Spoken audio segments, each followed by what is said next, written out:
Assalamualaikum warahmatullahi wabarakatuh. Saya Lisa Imalia akan memaparkan hasil resume dari buku Pendidikan Kewarganegaraan dari Bapak Dr. Andes Ujang Carda SSH MH. Yang pertama ada bab 1, orientasi terhadap pendidikan kewarganegaraan.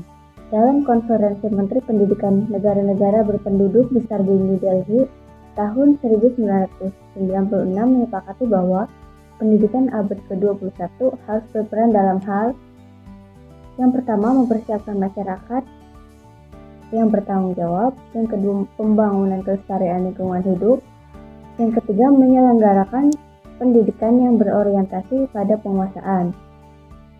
Sementara itu, dalam pasal 35 ayat 3 Undang-Undang Nomor 12 Tahun 2012 tentang Pendidikan Tinggi wajib memuat mata kuliah agama, Pancasila, kewarganegaraan, dan bahasa Indonesia. Selanjutnya bab 2 memahami identitas nasional sebagai karakter bangsa Indonesia.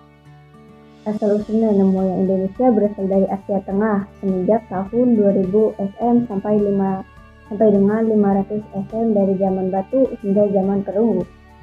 Unsur-unsur identitas nasional. Komponen identitas nasional diantaranya ada pola perilaku dan lambang-lambang. Kemudian faktor pembentuk identitas nasional. Ada primordial, ada sakral, tokoh, kesediaan, bersatu dalam perbedaan, ada sejarah, ada perkembangan ekonomi dan kelembagaan. Selanjutnya bab 3 memahami Pancasila sebagai ideologi bangsa dan negara.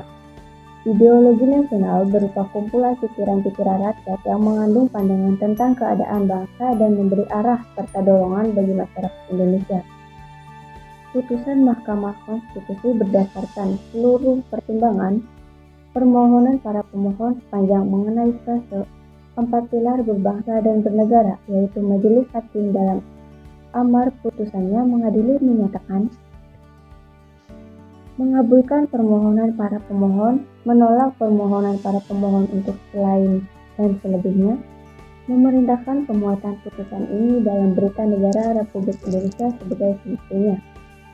Kemudian bab 4, memahami negara konstitusi dan warga negara. Pengertian konstitusi adalah sejarah klasik. Terdapat dua perkataan yang berkaitan dengan pengertian kita sekarang tentang konstitusi, yaitu dalam perkataan Yunani kuno politeia dan bahasa Latin constitutio yang juga berkaitan dengan kata jus. Kemudian ada hak dan kewajiban negara Indonesia. Ada hak warga negara, ada kewajiban warga negara, dan ada hak dan kewajiban warga negara. Di bab 5 ada memahami negara hukum, hak asasi manusia, dan demokrasi. Makna Indonesia sebagai negara hukum. Konsep mengenai negara telah berkembang dari abad ke abad, baik disebabkan oleh perkembangan filsafat dan bertitik tolak dari pemikiran spekulatif maupun karena munculnya praktik-praktik kenegaraan dalam pengalaman empiris berbagai bangsa di sepanjang sejarah. Kemudian ada pandangan Ramesh Mishra, Lawrence Friedman, dan Jan M. Bokman. Ketiga sarjana ini pendapatnya menitik beratkan pada tanggung jawab negara untuk mensejahterakan warga negara terhadap pemenuhan kebutuhan dasar hidup basic needs. Pelayanan sosial juga termasuk investasi ekonomi besar. Tanggung jawab negara untuk mensejahterakan warganya bukan sekedar dimaknai sebagai hak politik dan ekonomi, tetapi lebih merupakan aspek sosial. Kemudian ada bab 6, memahami wawasan Nusantara sebagai wawasan nasional Indonesia. Setiap bangsa mempunyai wawasan nasionalnya atau national outlook yang merupakan visi bangsa yang bersangkutan menuju masa depan. Konsep wawasan nasional Indonesia berasal dari dua kata, yaitu wawasan dan Nusantara. Istilah kata wawasan sendiri itu berasal dari kata wawas yang berarti pandangan, Sementara kata Nusantara berasal dari kata Nusa yang berarti pulau, pulau atau antara pulau-pulau dan antara yang berarti diapit di antara dua hal.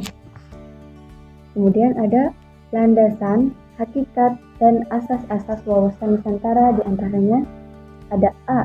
Landasan ide wawasan Nusantara. Pancasila diakui sebagai ideologi dan dasar negara yang dirumuskan dalam pembukaan Undang-Undang 1945. Pancasila mencerminkan nilai keseimbangan, keserasian, persatuan dan kesatuan, kekeluargaan, kebersamaan, dan kearifan dalam membina kehidupan nasional. Kemudian di bab terakhir ada bab 7, memahami ketahanan nasional dan integritas nasional Indonesia. Pengertian ketahanan nasional dalam bahasa Inggris bisa disebut sebagai national resilience atau dalam teknologi barat yang kurang lebih semakna dengan ketahanan nasional, dikenal dengan istilah national power atau kekuatan nasional. Kemudian ada unsur-unsur ketahanan nasional. Yang pertama ada ketangguhan. Ketangguhan adalah kekuatan.